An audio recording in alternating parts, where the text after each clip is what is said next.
इकाई 2 ईदगाह कहानी।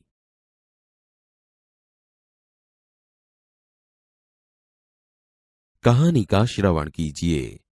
रमजान के पूरे 30 रोजों के बाद आज ईद आई है। कितना मनोहर, कितना सुहावना प्रभात है। आज का सूर्य देखो, कितना प्यारा, कितना शीतल है, मानो संसार को ईद की बधाई दे रहा है। गांव में कितनी हलचल है। ईदगाह जाने की तैयारियां हो रही है। किसी के कुर्ते में बटन नहीं है, पड़ोस के घर में सुई धागा लेने दौड़ा जा रहा है। किसी के जूते कड़े हो गए हैं, उनमें तेल डालने के लिए तेली के पास भागा जाता है। जल्दी जल्दी बैलों को सानी पानी दे दें। ईदगाह से लौटते लौटते दोपहर हो जाएगी। 3 कोस का पैदल रास्ता, फिर सैकड़ों आदमियों से मिलना भेंटना। दोपहर के पहले लौटना असंभव है। लड़के सबसे ज्यादा प्रसन्न है। किसी ने एक रोजा रखा है, वह भी दोपहर तक, किसी ने वह भी नहीं। लेकिन ईदगाह जाने की खुशी उनके हिस्से की चीज है। रोजे बड़े बूढ़ों के लिए होंगे, इनके लिए तो ईद है। रोज ईद का नाम रटते थे, आज वह आ गई। अब जल्दी पड़ी है कि लोग ईदगाह क्यों नहीं चलते। उनकी अपनी जेबों में तो कुबेर का धन भरा हुआ है। बार बार जेब में से अपना खजाना निकाल कर गिनते हैं और खुश होकर फिर रख देते हैं। महमूद गिनता है, 1, 2, 10, 12। उसके पास 12 पैसे हैं। मोहसिन के पास 1, 2, 8, 9, 15 पैसे हैं। इन्हीं अनगिनत पैसों से अनगिनत चीजें लाएंगे। खिलौना, मिठाइयां, गेंद और जाने क्या क्या। और सबसे ज्यादा प्रसन्न है हामिद, गरीब सूरत, दुबला पतला लड़का, जिसका बाप गत वर्ष हैजे की भेंट हो गया। फिर एक दिन मां भी मर गई। अब हामिद अपनी बूढ़ी दादी अमीना की गोद में है और उतना ही प्रसन्न है। हामिद के पांव में जूते नहीं है, सिर पर एक पुरानी टोपी है जिसका एक गोटा काला पड़ गया है। फिर भी वह प्रसन्न है। अभागिन अमीना अपनी कोठरी में बैठी रो रही है।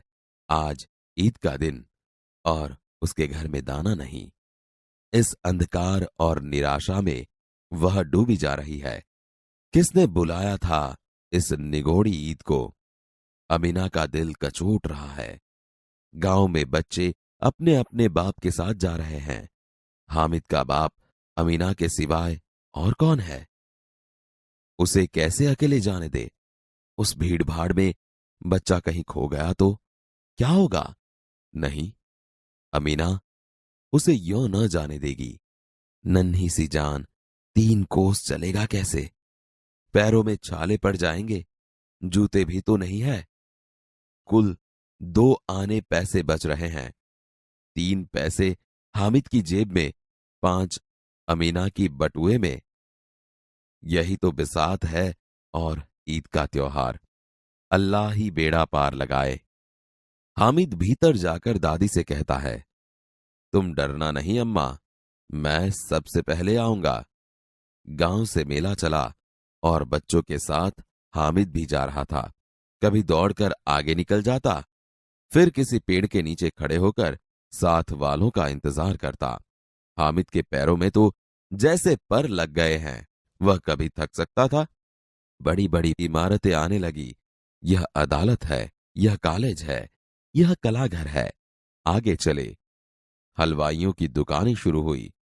आज खूब सजी हुई थी। इतनी मिठाइयां कौन खाता है? देखो ना, एक एक दुकान पर मनो होंगी। सहसा ईदगाह नजर आई। इमली के घने वृक्षों की छाया है। नीचे पक्का फर्श है, उस पर जाजिम बिछी हुई है। रोजेदारों की पंक्तियां एक के पीछे एक न जाने कहां तक चली गई हैं। यहां कोई धन और कोई पद नहीं देखता। इन ग्रामीणों ने भी वजू किया और पिछली पंक्ति में खड़े हो गए। कितना सुंदर संचालन है, कितनी सुंदर व्यवस्था। हजारों सिर एक साथ सिजदे में झुक जाते हैं, फिर सब एक साथ खड़े हो जाते हैं, मानो भ्रातृत्व का एक सूत्र समस्त आत्माओं को एक कड़ी में पिरोए हुए हैं। नमाज खत्म हो गई। लोग आपस में गले मिल रहे हैं। अब मिठाइयां और खिलौनों की दुकानों पर धावा होता है। ग्रामीणों का यह दल इस विषय में बालकों से कम उत्साही नहीं है। यह देखो, हिंडोला है, 1 पैसा देकर चढ़ जाओ। कभी आसमान पर जाते हुए मालूम होता है, कभी जमीन पर गिरते हुए। यह चरखी है। लकड़ी के हाथी, घोड़े और ऊंट छड़ों से लटके हुए हैं। 1 पैसा देकर बैठ जाओ और 25 चक्करों का मजा लो। महमूद, मोहसिन, नूरे और सम्मी इन घोड़ों पर बैठते हैं। हामिद दूर खड़ा है। 3 पैसे तो उसके पास हैं। अपने कोष का 1/3 जरा सा चक्कर खाने के लिए नहीं दे सकता। सब चरखियों से उतरते हैं। खिलौने लेंगे। इधर दुकानों की कतार लगी हुई है। तरह तरह के खिलौने हैं। सिपाही और गुजरिया, राजा और वकील, बिश्ती और धोबिन। वाह, लगता है अब बोलना ही चाहते हैं। महमूद सिपाही लेता है। खाकी वर्दी और लाल पगड़ी वाला, कंधे पर बंदूक रखे हुए, मालूम होता है अभी कवायद किए चला आ रहा है। मोहसिन को भिश्ती पसंद आया। कमर झुकी हुई, ऊपर मशक रखे हुए हैं। मशक का मुंह एक हाथ से पकड़े हुए है। कितना प्रसन्न है। शायद कोई गीत गा रहा है। बस मशक से पानी उड़ेलना ही चाहता है। नूरे को वकील से प्रेम है। काला चौगा, नीचे सफेद अचकन, अचकन के सामने की जेब में घड़ी, सुनहरी जंजीर, एक हाथ में कानून का पोथा लिए हुए, मालूम होता है अभी किसी अदालत से जिरह या बहस के लिए चले आ रहे हैं। ये सब 2-2 पैसों के खिलौने हैं। हामिद के पास कुल 3 पैसे हैं। इतने महंगे खिलौने कैसे ले?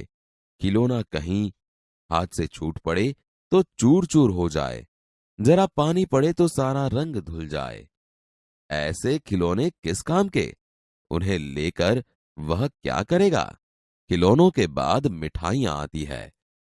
किसी ने रेवड़ियां ली है, किसी ने गुलाब जामुन, किसी ने सोहन हलवा। मजे से खा रहे हैं।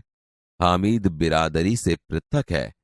अभागे के पास 3 पैसे हैं। क्यों नहीं कुछ लेकर खाता? ललचाई आंखों से सबकी ओर देखता है।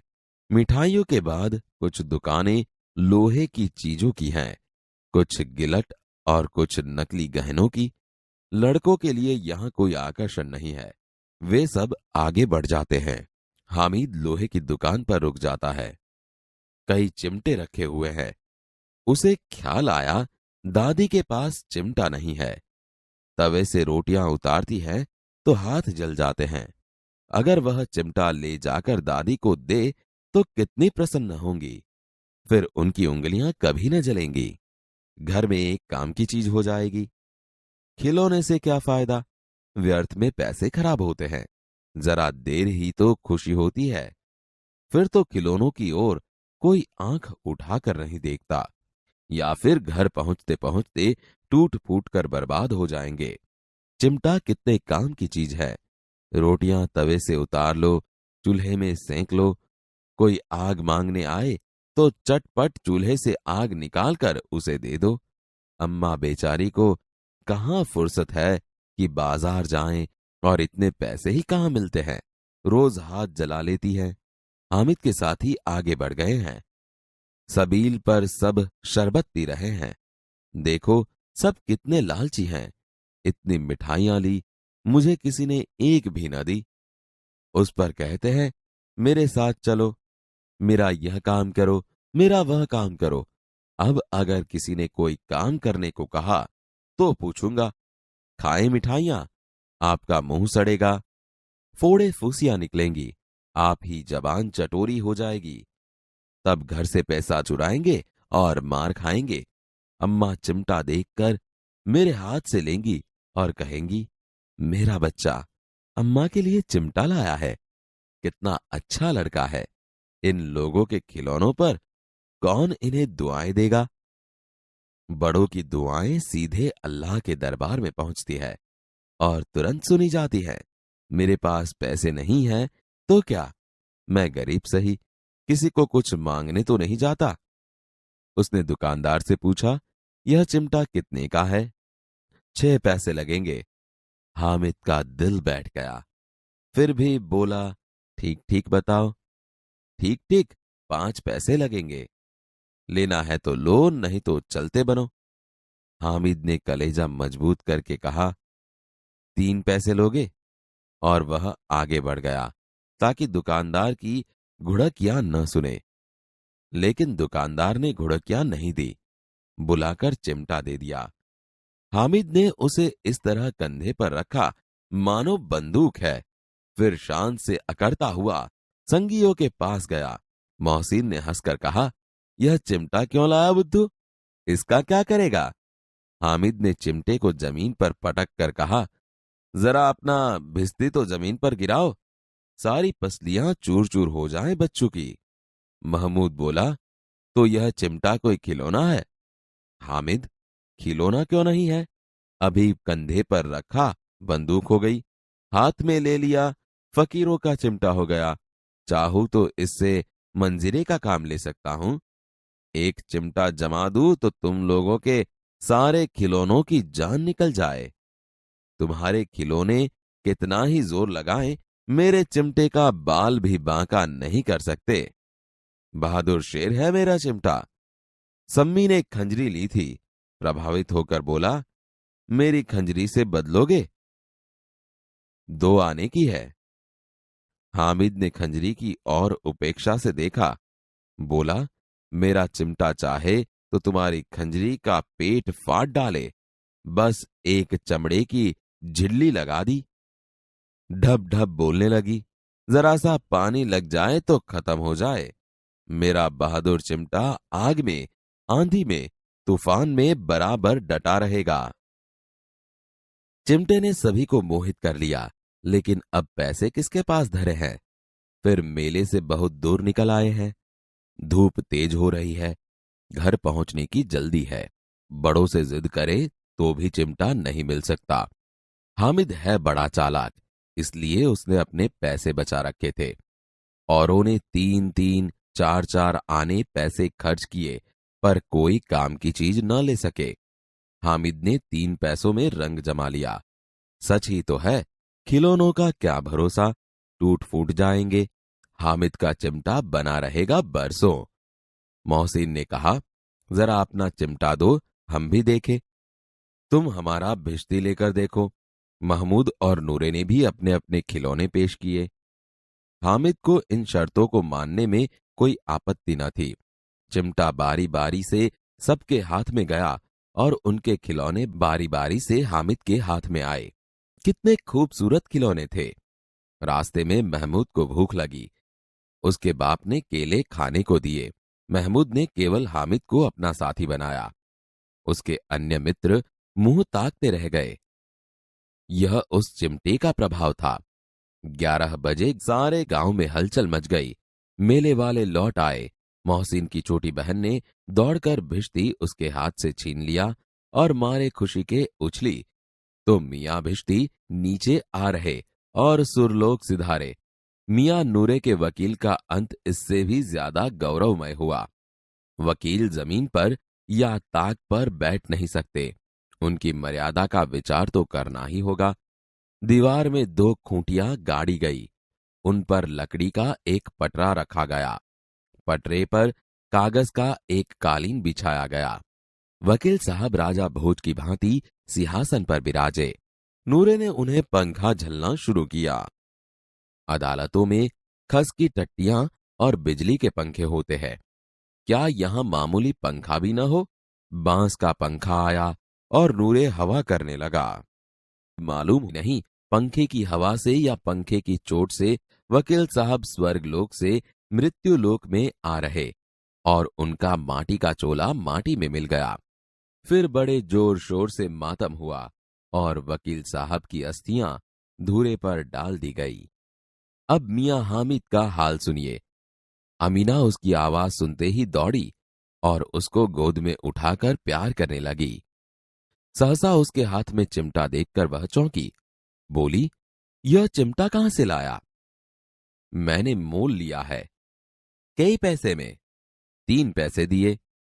अमीना ने छाती पीट ली। यह कैसा बेसमझ लड़का है कि दोपहर हुआ, कुछ खाया न पिया, लाया क्या? चिमटा? सारे मेले में तुझे और कोई चीज न मिली जो यह लोहे का चिमटा उठा लाया? हामिद ने अपराधी भाव से कहा, तुम्हारी उंगलियां तवे से जल जाती थीं, इसलिए मैंने लिया। बुढ़िया का क्रोध तुरंत स्नेह में बदल गया। बच्चे में कितना त्याग, कितना सद्भाव और कितना विवेक है। दूसरों को खिलौने लेते और मिठाई खाते देखकर इसका मन कितना ललचाया होगा। इतना जब्त इससे हुआ कैसे? अमीना का मन गदगद हो गया। वह रोने लगी। दामन फैलाकर हामिद को दुआएं देती जाती थी और उसकी आंखों से आंसू की बड़ी बड़ी बूंदें गिर जाती थीं।